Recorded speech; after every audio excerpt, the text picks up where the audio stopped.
ఓం సాయిరామ్. ఈరోజు సాయి వాక్కు.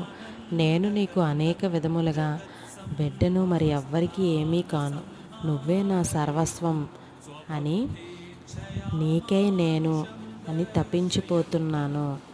ఈరోజు చెప్పిన బాబా గారి మాట మీ అందరికీ కూడా నచ్చినట్లయితే వెంటనే సబ్స్క్రైబ్ చేసి పక్కనే ఉన్న బెల్ ఐకాన్ని క్లిక్ చేసి ఒక లైక్ అయితే చేయండి. అలాగే ఓం సాయిరామ్ అని కామెంట్ చేయడం మర్చిపోవద్దు.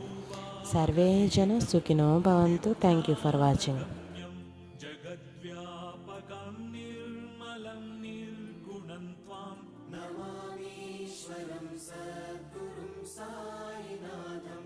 నమామీశ్వరం సద్గురుం సాయినాథం. భవాం బోధిమగ్నార్ధితానాం జనానాం స్వపాదాశ్రితానాం